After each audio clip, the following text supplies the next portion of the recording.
नमस्कार साथियों, जैसा कि आप जानते हैं बिहार में चुनाव आने वाला है और चुनाव जब जब आता है तब तक राजनीतिक तापमान बढ़ जाता है और खासकर जनता में भी लगता है कि अब किसकी सरकार बनेगी और किसको वोट देना चाहिए, कौन मुख्यमंत्री होंगे, कौन विपक्ष में जाएगा, कौन सरकार में जाएगा, तमाम तरह की अटकलें होने लगती है। हमारे साथ कई साथी मौजूद हैं जिनसे हम बातचीत करेंगे बिहार के जो राजनीतिक घटनाक्रम है उसके विषय में। जैसा कि आप जानते हैं कि बिहार में चुनाव में नीतीश कुमार जी पहले पिछले कई सालों से हैं, उससे पहले लालू राबड़ी की सरकार थी और लोग का कहना है कि अब बदलाव होना चाहिए, कुछ लोग का कहना है कि नहीं नीतीश कुमार जी अच्छे हैं। तो आइए, एक सामाजिक कार्यकर्ता हैं, आइए हम पहला सवाल इनसे करते हैं। क्या लगता है सर, आपको बिहार में बदलाव होना चाहिए या नीतीश कुमार रहना चाहिए? नहीं, बिल्कुल बदलाव होना चाहिए। सत्ता पक्ष और विपक्ष दोनों का बदलाव होना चाहिए जी। क्योंकि दोनों को बिहार की जनता लगभग 35 साल से देख चुकी है और इन लोगों ने बिहार की परिस्थिति को सुधार नहीं पाए। बिहार अभी भी पूरे देश में पर कैपिटा इनकम में सबसे निचले पायदान पे है। बिहार के जनता जो है सबसे ज्यादा अभी लेबर बने हुए, पलायन की स्थिति है। बिहार के लगभग 3 करोड़ नागरिक बिहार से बाहर दूसरे प्रांतों में जाके अपनी जीविका का उपार्जन कर रहे हैं और यहाँ के तथाकथित सुशासन की सरकार विकास पुरुष नीतीश कुमार 20 साल से बैठे हुए हैं सत्ता में और उन्होंने आज तक बिहार का कुछ भी परिवर्तन नहीं कर पाया जी। उनका केवल विजन है सत्ता में बने रहने का, उतने भर काम करते हैं। और दूसरा बात कि सारा उनका योजना जो है पूंजीवादी है। बिहार की जनता के हित के लिए कोई योजना हमें नहीं समझ में आता है उनकी योजना, क्योंकि बताइए बिहार में 22,000 करोड़ में 29 किलोमीटर मेट्रो बन रहा है जिसमें 22,000 करोड़ का खर्च है। 22,000 करोड़ अगर बिहार में हम निवेश करते, अगर रोजगार के लिए इंडस्ट्री लाते तो कम से कम 22 लाख लोगों को रोजगार मिलता जी। लेकिन ये 29 किलोमीटर मेट्रो चलाने से बिहार की आम आवाम जो ग्रामीण जनता है उसको 1 रुपया का कोई लाभ नहीं है, कुछ नहीं उसको मिलने वाला है। तो ये दूसरी बात कि ये अभी मतलब समझ लीजिए कि बिहटा से आरा से और मोकामा के बीच में आधा दर्जन गंगा पर पुल बन रहा है जी। इतने पुल जो है हजारों हजार करोड़ कर्ज लेकर के बिहार की अथी में बजट में कर्ज लेकर के इतने लंबे लंबे पुल बनाए जा रहे हैं बजट के, उससे बिहार की जनता को क्या लाभ हो रहा है? आप पहले बिहार की जनता को रोटी दीजिएगा ना, शिक्षा दीजिएगा ना, स्वास्थ्य दीजिएगा ना। खाली रोड पे चलाने से विकास थोड़ी हो जाएगा। रोड बनाने या पुल बनाने से बिहार का या किसी भी देश या प्रदेश का विकास नहीं हो सकता जी। 1 मिनट रोकना चाहेंगे सर, सवाल आपसे है कि जिस तरह कहें नीतीश कुमार की जो विकास की गाड़ी है, लोग कहता है कि लालू यादव के बाद जो जिस तरह का शासन था नीतीश कुमार आए तो काफी विकास हुआ। इनका कहना है कि जो कंक्रीट है, पुल पुलिया है, वो विकास का मापदंड नहीं है, रोजगार मापदंड है। आप क्या कहना चाहेंगे? नहीं, इनकी बातों से हम भी सहमत हैं और जिस हिसाब से आप बात करते हैं विकास की बात के लेकर, तो ये तो संरचनात्मक विकास हो गया जी जी। आपने पब्लिक डोमेन के लिए तो आपने कुछ किया ही नहीं जी। तो आज भी इन्होंने जो बात किया 3 करोड़ लोग बिहार से जो बाहर है वो लगभग सर और भी जनसंख्या ज्यादा है यहाँ पर। ये तो रोजगार के मुद्दे पे तो यहाँ पे कोई काम ही नहीं हो पाया है। ना कोई इंडस्ट्रीज है, ना इंफ्रास्ट्रक्चर के लिए कोई यहाँ पर कोई उस तरह का काम किया गया है। जब तक हमारे यहाँ उद्योग धंधे ही नहीं लगेंगे, उद्योग धंधे के अलावा आप देखिए जितनी भी आप देखिएगा बिहार में सुबह पेपर उठाइएगा 4 भवनों का शिलान्यास, जब भी आप उठाइए बिल्डिंगों का शिलान्यास, जब भी लगाइए भाई उससे क्या हो जाएगा। आज आप मैं बता दे रहा हूँ, अभी मैं गया था महावीर कैंसर संस्थानों की मैं बात कर लेता हूँ या पीएमसीएच की बात मैं कर लेता हूँ। वहां पर आप देखिए कौन लोग हैं वो जो कैंसर जैसे उतने भयावह बीमारी के लिए तड़प तड़प के लोग मर रहे हैं। आज जाकर कवरेज कीजिए, आप वहां के दिखाइए सरकारों को। अभी आप तक बिल्डिंगे बनाने में ही लगे हुए हैं, लेकिन आपके यहाँ स्वास्थ्य की उस तरह की कोई हाईटेक सुविधा नहीं है जो यहाँ के लोगों को इलाज करा दे। लेकिन इस बार बिहार की जनता जाग चुकी है, शैक्षणिक, स्वास्थ्य और आर्थिक मुद्दे पे ही वोट करेगी जी। अगर इस बार बिहार की जनता शैक्षणिक, आर्थिक मुद्दे और स्वास्थ्य मुद्दे पर जैसी बात नहीं करती है, वोट नहीं करती है, तो समझिए कि आने वाला बिहार का 2025 है ना, बिहार हमारा 2025 साल और पीछे चले जाएगा। और ये हमारे यहाँ बिहार की 13 करोड़ जनता की दुर्भाग्य होगा। तो मैं आपके चैनल के माध्यम से कहता हूँ कि इस बार वोट एकदम बिल्कुल परिवर्तन के लिए वोट होगा, और इस बार पार्टी जाति से हटकर वोट किया जाएगा। एक मिनट रोकना चाहेंगे सर, क्या लगता है कि इस बार नीतीश कुमार जी को आना चाहिए या फिर नए लोगों को मौका मिलना चाहिए? बिल्कुल अब समय है कि इनको अब चेंज करना चाहिए। हाँ। इनकी सरकार 5 से 10 के बीच में ही काम किए, और उसी के मतलब नाम पर, उसी के ना थोड़ा सा उसमें इम्प्रूवमेंट करते हुए ये मतलब 15 साल और खींचे हैं सरकार। और उनका अभी का ना जो मतलब हाव भाव है, उसे देख कर लग रहा है कि बिहार में ना कोई सीएम ही नहीं है। बिहार के नाम का ना सीएम का ना जो मानसिक स्थिति अभी मतलब हर जगह देखने को मिल रहा है। लग रहा है कि न बिहार में ना कोई और, किसी के नाम पर कोई और ही रूल मतलब हो रहा है। तो नीतीश जी 5 से न 10 में लालू जी के ना पिछले जो भी शासन था उससे लोग परेशान थे, और उन्होंने 5 साल जमकर काम किया, और उसमें चाहे पुलिसिंग हो, चाहे रोड में हो, या बिजली में हो, कुछ ना कुछ चेंज हुआ। लेकिन उसी के नाम पर ये जो अभी सरकार में है वो 15 साल लगातार खींचे हुए हैं। लेकिन अब लग रहा है कि ना लोग उनसे उब चुके हैं। भले सरकार किसी के रहे, लेकिन चेहरा अब मतलब बदलना चाहिए। जी बिल्कुल। सर आपसे सवाल है, सर आप भी कुछ बोलेंगे? नीतीश कुमार जी की जो सरकार है वो रहनी चाहिए या फिर नए चेहरे को मौका मिलना चाहिए? देखिए, सरकार तो जनता तय करेगी वोट के माध्यम से। जी। लेकिन जनता क्या चुनती है, मुद्दा चुनती है या जाति धर्म चुनती है, जनता के स्वविवेक पर निर्भर करता है। हम एज युवा हम ये कहेंगे कि अगर मुद्दों की लड़ाई हो जाति धर्म से ऊपर उठ के, तो ज्यादा बेहतर होगा। राज्य के विकास पे लड़े जाए तो ज्यादा बेहतर होगा। अब पूंजीवादी देखिए एक हद तक सही है कि अगर आप विकास कर रहे हैं, इंफ्रास्ट्रक्चर विकास कर रहे हो, संरचना जरूरी है, स्वास्थ्य शिक्षा के साथ साथ सड़क भी जरूरी है। लेकिन मेट्रो की जहां तक बात है, तो आप पहले अगर वहां तक इन्वायरमेंट अगर वैसा नहीं है, इको कल्चर जो बोलते हैं, इन्वायरमेंट अगर वैसा नहीं है, तो आप किसके लिए मेट्रो बना रहे हैं? मेट्रो सिटी का मतलब हो गया कि आप विकसित है, बेंगलुरु है, हैदराबाद है, दिल्ली है, मुंबई है, समझ में आता है, आर्थिक विकास वहाँ है। आपका टैक्सेशन देख लीजिए कौन लोग दे रहे हैं, आप किसके टैक्स के पैसा से बना रहे हैं, क्या उसका उस गरीब व्यक्ति तक लाभ पहुंचेगा? मेट्रो में मान लीजिए हम यात्रा कर भी लेते हैं, 50 रुपए टिकट कटा के 40 रुपए का, 40 प्लस का टिकट होगा, दिल्ली मेट्रो में वही रहता है मिनिमम। लेकिन ये बताइए हम क्या कर लेंगे? चलिए 1 घंटा का सफर हम 20 मिनट तय कर लिए, तो हम अगर रोजगार में नहीं है तो उसका हमारे समय कोई वैल्यू नहीं रहा। स्टेशन पर हम 5 घंटा वेट कर रहे हैं ना, ट्रेन का 4 घंटा वेट कर रहे हैं, तो आदमी आधा घंटा लेट पहुंचेगा। लेकिन अगर रोजगार रहेगा तो परिवार घर चलेगा, वो ज्यादा जरूरी है। उद्योग होना चाहिए, और उद्योग ऐसे होना चाहिए जहाँ पे हुनर के साथ साथ ज्यादा लोग इन्वॉल्व हो। मतलब व्हाइट कलर जो होता है ना, वो नहीं कि हाँ आईटी का सीट मिल रहा है, वैसा नहीं है। हम लोग को द्वितीयक सेक्टर को विकसित करना चाहिए। जैसे हमारे पास एग्रीकल्चर है, तो एग्रीकल्चर से क्या हुआ, मान लिया कि चावल है, चावल है तो उससे अब बना सकते हैं ना कुछ, जैसे आटा है उससे कुछ बना सकते हैं। तो वो सेकेंडरी विनिर्माण जिसे बोलते हैं, मैन्युफैक्चरिंग सेक्टर, वो विकसित होना चाहिए। रोजगार का सबसे बड़ा वही क्षेत्र है। जी आपसे रुकना चाहेंगे सर, देखिए जिस तरह से वोट बिहार में होता है, तो जाति के नाम पे, धर्म के नाम पर, विकास के नाम पे और भी कई मामले हैं जो वोट को प्रभावित करता है। इस बार जनता किस चीज पे वोट दे ताकि अच्छी सरकार मिल सके बिहार के लोगों के लिए? बिहार में बदलाव के नाम पर वोट दे जनता। जी। विकास के नाम पे वोट दे। जी। विकास का मतलब होता है कि जनता के समुचित विकास हो, चहुमुखी विकास हो। केवल रोड और बिजली विकास का मापदंड नहीं हो सकता है।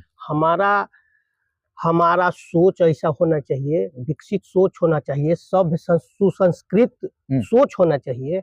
आज पढ़े लिखे युवा बहुत ज्यादा नशे की हालत में और डिप्रेशन की हालत में है, क्योंकि रोजगार नहीं है। आप समझ लीजिए कि 13 करोड़ 7 लाख बिहार की जनसंख्या है। अभी जो जातीय जनगणना हुआ है बिहार में, उसके अनुसार उसमें 94.5 लाख परिवार ऐसे हैं जो गरीबी रेखा से नीचे हैं। उनकी आय $2 प्रतिदिन से भी कम है।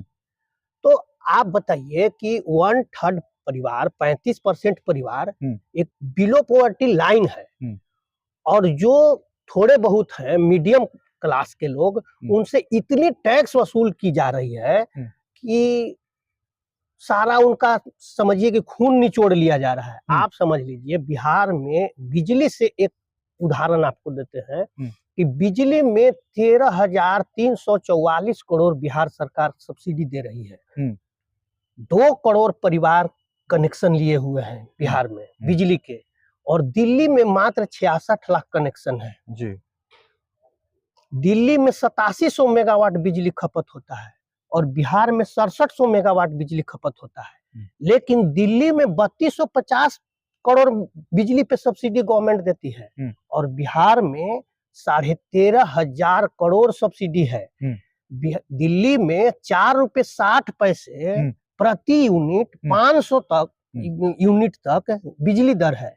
यहाँ 100 यूनिट के बाद आपको 7 रुपए 85 पैसे देना पड़ता है। उसमें भी आपको एडवांस रिचार्ज कराना पड़ता है। एक मिनट मैं आपको बोले सर, आप ये बात गिना क्यों रहे? क्योंकि आपकी आय कम है। आप ये बात क्यों गिना पा रहे हैं? मैं नहीं जानता कि आप कितना कमाते हैं, लेकिन जैसे आप सोच से बता रहे हैं वो एक सामान्य व्यक्ति ही बता सकता है जो अपने पैसा गिन के रखता हो। दूसरा जो सर आप बोले ना कि बिजली सड़क जो है पैमाना नहीं है, देखिए बिजली सड़क जो है आधारभूत जो 6 चीजें हैं, पेयजल, शिक्षा, स्वास्थ्य और संरचना, ये सब चीजों में बिजली आता है। क्योंकि अगर लाइट नहीं रहेगा तो उद्योग आप पनप नहीं पाएगा, सड़क नहीं रहेगा तो परिवहन आपका नहीं चालू हो पाएगा। लेकिन जो आपने सब्सिडी की बात कही वो है कि हाँ एक मुद्दा है, तुलनात्मक रूप से आपको कह सकते हैं जी। देखिए आप रोकना चाहेंगे सर, सवाल इनसे सर, किस मुद्दे पर पब्लिक वोट करे इस बार बिहार में? देखिए कम शब्दों में बोलेगा, ज्यादा प्रश्न पब्लिक में एक बार आपसे चैनल के माध्यम से पुनः एक बार आग्रह कर देना हूँ जी, इस बार जाति पाति पे वोट ना करके जाति ना पार्टी आप ऐसे नेता को जो चुनाव करें जो आपके विधानसभा में हक और अधिकारों का आवाज उठाए। ये नहीं कि आपका पार्टी का गुलामी करने वाला लोग हो, जो पार्टी के विचारधारा पर चले, जो आपकी विचारधारा पर विधानसभा में वो आवाज उठाए, वैसे प्रतिनिधि को चुनाव करें। मैं एक लाइन बोलना चाहूंगा, मैं आपको एक टैगलाइन देता हूँ आपके चैनल के लिए। जीडीपी जो लोग पढ़े लिखे समझ सकते हैं, जीडीपी जो होता है किसी भी राज्य देश का, जीएसडीपी राज्यों पे होता है, लेकिन जीडीपी मोटा मोटा समझिए कि किसी भी राज्य की अर्थव्यवस्था का एक मापक है, आपका एक संपत्ति, कुल संपत्ति माना जाता है मोटा मोटा। तो जीडीपी आर्थिक विकास के नाम पे लोग वोट नहीं देगा। यहाँ जीडीपी का मतलब है जाति, ज से, डी से धर्म और पी से पार्टी जी। यहाँ जाति धर्म पार्टी जीडीपी का मतलब हो जाता है। जीडीपी का मतलब ये होना चाहिए कि आपका विकास आर्थिक रूप से, क्या उद्देश्य, इस बात को मानते हैं आप? बिल्कुल, ये चीजों का आपका कहना, ये चीज आपका ये 100% सही है, लेकिन उसको जाति धर्म में बांटा कौन है? हमारे और आपके जैसे जब लोग अगर सड़कों पर उतरेंगे, हमारे जैसे पढ़े लिखे लोग ग्रामीण स्तर पे एक एक बात को अगर बताएंगे तो निश्चित तौर पे एक दिन बिहार में बदलाव आएगा। जी सर, अगला सवाल इस पे एक मिनट अगला सवाल आपसे है सर, किस तरह बिहार के लोग क्या चीज पे वोट करें जो बिहार का विकास हो सर? एज एक युवा हम चाहेंगे कि ना आजकल के ना जो बिहार के लोग हैं कहीं ना कहीं रोजगार अगर नहीं मिलेगा तो आप आजकल मतलब बिहार में बहुत सारे युवा मतलब बिना रोजगार के शादी नहीं मतलब हो रहा उनका जी जी, रोजगार के वजह से वो बेचारे डिप्रेशन में ना मतलब है, रोजगार के वजह से वो नशे के तरफ झुक रहे हैं। तो इसलिए आप रोजगार जब तक नहीं लेकर आएंगे तब तक युवाओं को कहीं ना कहीं आप अगर इन्वॉल्व नहीं मतलब करेंगे तब तक आप अपना युवा पीढ़ी को बर्बाद कर। तो पिछली सरकार लगातार रोजगार की, युवा की बात करें, कोई कह रहा 10 लाख मतलब कि नौकरी देंगे सरकारी, मतलब और कोई 20 लाख कह रहा, तो क्या इस बार भी 10 लाख 20 लाख करके वोट ले लिया जाएगा क्या? रोजगार, देखिए रोजगार और नौकरी सरकार कह रही है कि सरकार कम से कम रोजगार दे, नौकरी अलग हो गया जी, रोजगार कम से कम कुछ होना चाहिए ना। कहने को आंकड़ा सरकार सिर्फ गिना रही है, 10 लाख देंगे 20 लाख देंगे, लेकिन हो कहाँ रहा है? हम बता रहे हैं, जुमला हो गया। एक मिनट बहुत बड़ी मुद्दा है, बहुत बड़ी बात है कि अब तक जो बिहार जो है, बिहार में कई मुद्दों को लेकर वोट दिया जाता है, कई मुद्दों जनता से रोजगार दिया गया, हम बता रहे हैं। लेकिन बिहार का मेन मुद्दा जो है कि बिहार अब तक गरीब राज्यों की सूची में आता है। शिक्षा के क्षेत्र में सिर्फ राज्य की जिम्मेवारी का हमें आगे बढ़ाए, हमारा जिम्मेवारी नहीं कि हम राज्य को आगे बढ़ाए। पहला बात, युवा का सोच क्यों ऐसा है कि राज्य में आगे बढ़ाए? नौकरी और रोजगार का मतलब सरकारी नौकरी होता है नहीं, क्या उद्यम नहीं होता है? हमें अगर फंड मिले सरकारी तरफ से कि भाई जाइए आपको हम आसानी से 2 लाख 4 लाख रुपए दे सकते हैं अवधेश जी, तो क्या हम अपना व्यापार नहीं करेंगे? ये भी तो रोजगार है। रोजगार मतलब सरकारी नौकरी थोड़ा होता है, लेकिन आसान पहुंच होना चाहिए, मिलना चाहिए आपको। ये लॉटरी सिस्टम नहीं होना चाहिए, जिसका निकला उसको दे देंगे तो हो गया। हम हमारे उद्यम का स्किल है, हमें मन है कि हम मशरूम का कुछ प्रोडक्ट बनाए, अब पैसा इनको मिल गया तो हम क्या बनाए? ठेंगा क्या बनाएंगे?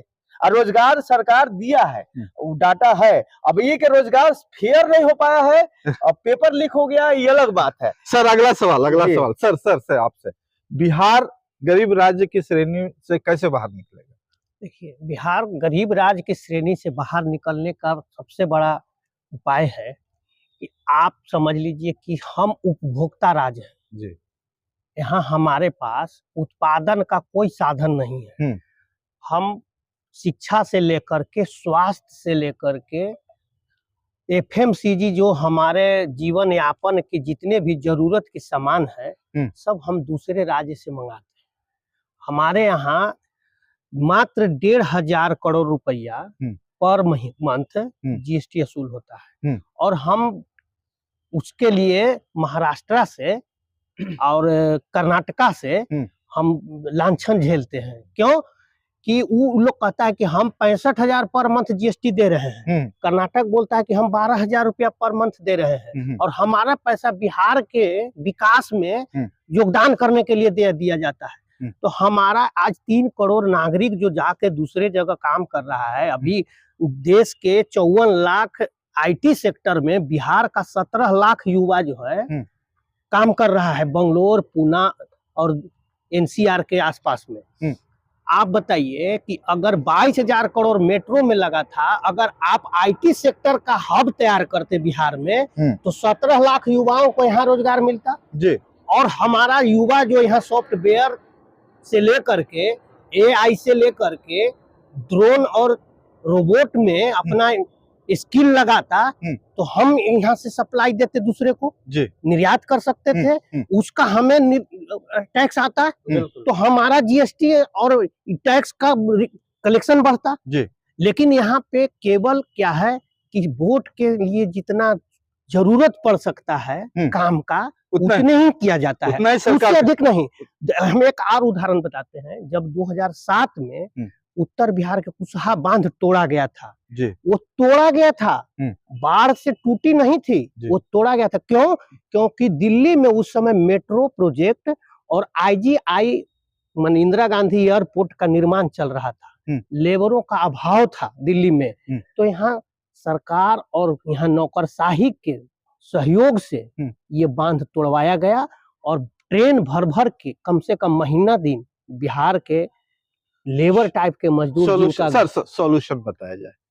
मैं तो वही तो बता रहा हूँ कि आप बेहतर शिक्षा का संस्थान खोलते हैं यहाँ पे जी, तो हमारा जो अभी लाखों करोड़ शिक्षा, अच्छा शिक्षा संस्थान खुलेगा तो बिहार गरीबी से बाहर निकलेगा। मैं बताता हूँ, करीब 1,000 करोड़ बिहार से बजट दूसरे प्रांत में हमारा नौजवान जो शिक्षा हायर एजुकेशन पाने के लिए, मेडिकल इंजीनियरिंग मैनेजमेंट करने के लिए दूसरे प्रांत में जाते हैं, वो तो हमारा व्यवस्था पैसा जा रहा है, पलायन हो रहा है ना। यहाँ इंसान के साथ साथ नागरिक के साथ साथ धन भी पलायन कर रहा है।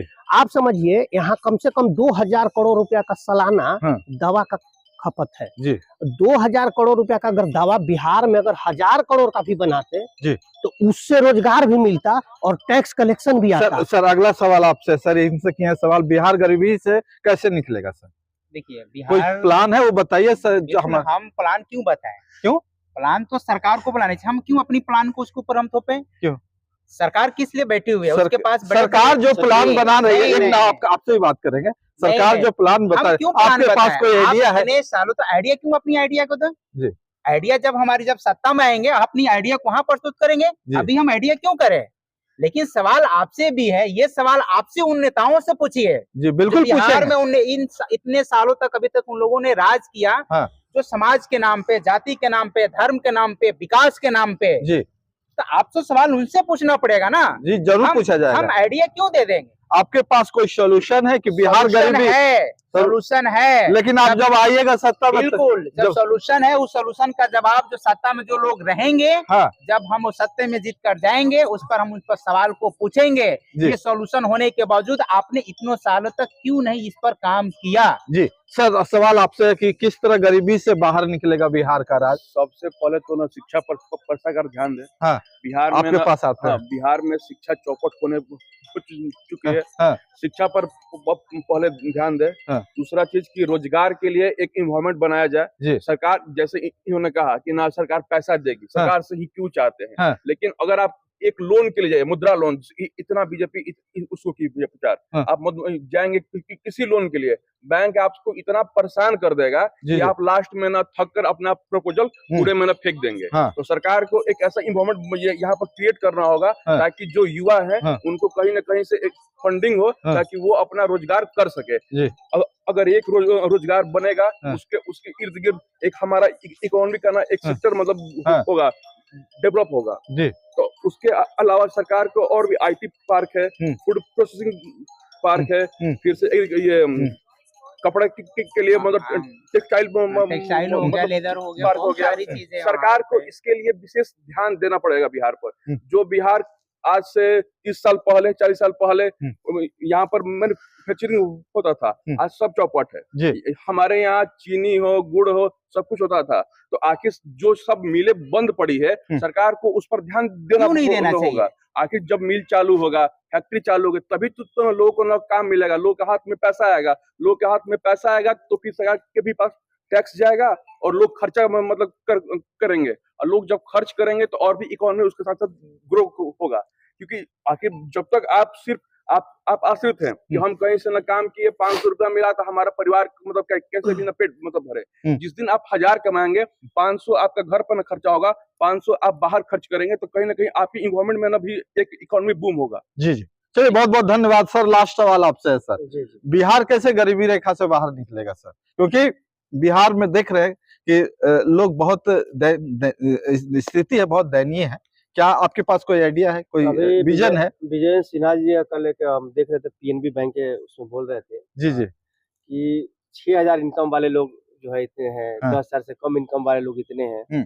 तो एक बात बताइए, जब रोटी कपड़ा मकान के लिए लड़िएगा जी जी, तो आगे शिक्षा स्वास्थ्य पर कब ध्यान दीजिएगा? सरकार का सबसे ज्यादा बजट देखिए शिक्षा, स्वास्थ्य, पेयजल सब पे है, लेकिन क्या वो चीजें बदलाव ला रही है? ह्यूमन रिसोर्स आपका, मान लिया हम युवा है, लड़का है, अगर हम काम के नहीं है, स्किल्ड नहीं है तो हम डिजास्टर है क्या जी? और अगर हम स्किल्ड है, हम अपने राज्य के विकास में सहयोग कर सकते हैं, तो हम क्या है? रिसोर्स हो गए। युवा तो ही है, लेकिन आता है तो रिसोर्स है, नहीं आता है तो डिजास्टर है, बेकार है। तो सरकार तो पहले साथ सही सोच और स्पष्टता लाए। सिर्फ वादा हो रहा है या जो भी चीजें हो रही है, बजट है सरकार का, स्कूल पे खर्चा है, स्वास्थ्य पे खर्चा है, शिक्षा पे खर्चा है, सब पे खर्चा है, मनरेगा का मजदूरी पे खर्चा है बहुत ज्यादा, लेकिन मजदूरी से ऊपर कब उठेगा? मालिक बना ही नहीं रहे आप कम से कम इतना सोचिए। चलिए सब चीज छोड़िए, पंचायत लेवल सबसे छोटा होता है ना, आप पंचायत लेवल पर करिए ना कि हम पंचायत लेवल पर एक उद्योग बिठाएंगे, लघु कुटीर उद्योग, उससे ब्लॉक लेवल पर एमएसएमई बिठाएंगे हम। क्या गलत बोल रहे हैं? बिल्कुल आपका सोचिए। ये आप बता दीजिए, सरकार में जो बैठे नुमाइंदे लोग हैं, वो ले रहे हैं, ऐसा तो हम क्यों अपनी बताते जाएंगे? हम तो बेरोजगार लड़का है, बेरोजगार नहीं कहेंगे, हम 2 रुपए कमाते भैया, ऐसा नहीं है बेरोजगार, हम भले 2 रुपए कमाते लेकिन कमाते हैं। लेकिन सरकार से हम उम्मीद करते हैं कि सरकार थोड़ा सा अगर हमें पुश करे तो हम उस 2 रुपए को 200 बना सकते हैं अपने स्किल से। बाकी क्या कुछ सोचते हैं अब लोग बताएं। चलिए बहुत बहुत धन्यवाद। देखिए चर्चा था पूरे बिहार के ऊपर, बिहार की राजनीति के ऊपर, बिहार इलेक्शन के ऊपर। सभी साथियों को बहुत बहुत धन्यवाद, क्योंकि आपने बहुत सहयोग किया, बहुत अच्छी बात बताई, लेकिन आपके मन में बहुत सारी बात छूट गई होगी, रह गई होगी, लेकिन समय के अभाव से हम अभी अपना जो कार्यक्रम है वो समाप्त करते हैं। हम चाहेंगे कि अगले कार्यक्रम में आपको फिर इनवाइट करें और आप पूरे विस्तार से बातचीत करें। मुझे रामायण का दोहा याद आ रहा है जी, केवट जी वाला। केवट ने कहा रघुराई से, उतराई न लूंगा हे भगवान, मैं नदी नाल का केवट हूँ, मैं नदी नाल का केवट हूँ, यहाँ वहाँ पार लगाता हूँ, तुम भव सागर के मालिक हो, मुझे वहाँ वहाँ पार लगाना। हम लोग तो एक नागरिक है राज्य के, देश के, तो हम लोग यहाँ वहाँ छोटी मोटी बातें करेंगे, उस पर हमारे पास शक्ति तो है नहीं, ना वित्तीय ना प्रशासनिक। लेकिन सरकार के पास, सरकार जो है यहाँ पे रघुराई से मैं आशा है मेरा, सरकार के पास हर चीज है, संस्था है, तंत्र है, प्रशासन है, वित्त है और शक्ति, सब चीज है। एक चीज और भी मैं ये बता रहा हूँ कि अभी जो देख रहे हैं कि माननीय मुख्यमंत्री जी ने जो सब जगह अपना प्रगति यात्रा कर रहे हैं, वो प्रगति यात्रा से क्या एनालिसिस करके वो आते हैं, अभी देखने वाला होगा, देखने वाली चीज बहुत बड़ी चीज होगा। भाई प्रगति आपने क्या किया है, आप वहाँ से क्या एनालिसिस करके, आप ही बताइए। ये बहुत बड़ी सवाल चुनाव मुद्दे में होगा। इन्होंने छोड़ देते हैं सवाल, छोड़ देते हैं। अगले वीडियो में हम सवाल को लेंगे, बहुत सारे चर्चा लेके आएंगे। बने रहिए हमारे साथ। आप देख रहे थे बेनिफिट टीवी न्यूज। सभी दर्शकों को, सभी साथियों को बहुत बहुत धन्यवाद।